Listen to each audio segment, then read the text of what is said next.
Regarding the COVID vaccination program, are you now willing to put aside any differences you may have to work with the Prime Minister? Absolutely. We don't have any differences that would preclude us cooperating on this matter. I have been consistently calling on everybody who can get vaccinated to get vaccinated. I am vaccinated, my family is vaccinated, our parliamentarians are vaccinated. I've had a blitz in my constituency with over 500 people being vaccinated, and I've been providing through our CDF allocation transportation assistance for others before that who wanted to be vaccinated. Vaccination is absolutely essential, and we ought to have a common position on it. And I'm prepared to be part of that. Yeah. Secondly, next Sunday, the lockdown measures are expected to expire. Do you think this method of containment should continue? And what kind of measures would you propose? I must say, I find the concept of the lockdown difficult to fathom, and I'm not convinced that it really achieves any particular objective. And I'm against rules that encourage bungling of persons or congestion. And we know, for example, that the curfew adjustments of the past and what have you have often led to transportation centers being congested in the run-up or in the lead-up to the shortened time frame that people have to get home before curfew. These things really need to be rethought. And so, you know, I'm glad that the lockdown has been limited to 1 day a week. But I do think that that needs further adjustment. I'm not sure we need to do that. I think we can just continue to have strong messaging around wearing masks, not getting up in each other's face. If we gather within reasonable limits set by the law, and try to avoid gathering indoors. Even here, as you see, we've opened up the place as much as we can to allow the free flow of air, because it is well recognized that enclosed spaces are more conducive to the spread of the virus. So I think common sense messaging and conduct and examples being set by those of us who are in leadership positions, not just politicians, but the churches, they have a major role to play.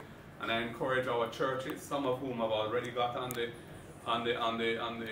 mission of trying to encourage vaccinations, but those who have not yet done so, I would encourage them to do so. You know, and of course, at present, we believe that in the circumstances facing Jamaica now, we need to be encouraging people rather than attempting to force them through punitive measures.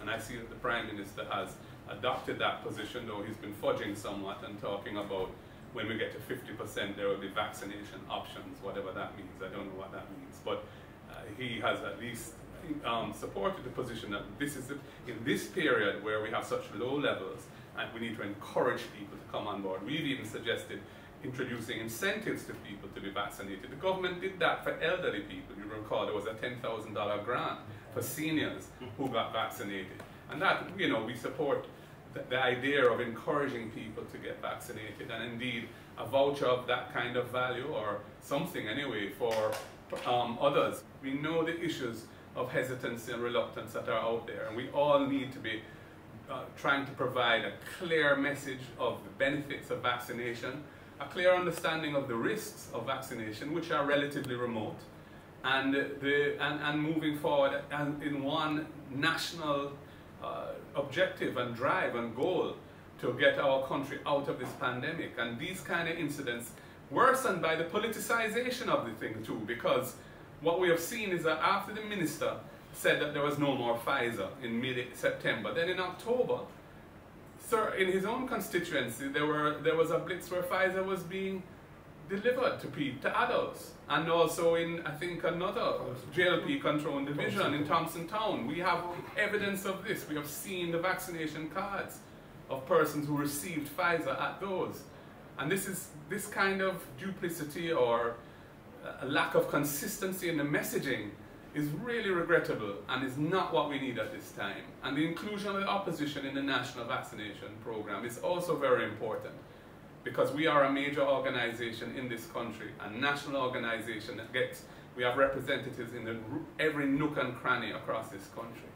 And though I received a letter on the 1st of September from the Prime Minister indicating he wanted to be part of it, there's been no follow-up. And all of the blitzes that he's been going around the island promoting on his own or with Desmond Mackenzie, Minister Mackenzie, have excluded the opposition. We haven't been notified of them, we haven't been given any schedule of them, and our participation has been excluded. And I think that's a wrong approach on an issue like this. We're really in a war against this vaccine, and we need all hands on deck. And the National Council under the Disaster Risk Management Act should be activated and should be meeting regularly so that the views of all major stakeholders can be brought to bear on the difficult issues that need to be resolved. And we can try and find consensus and move forward in the best interest of the country as a whole, our beloved island, Jamaica.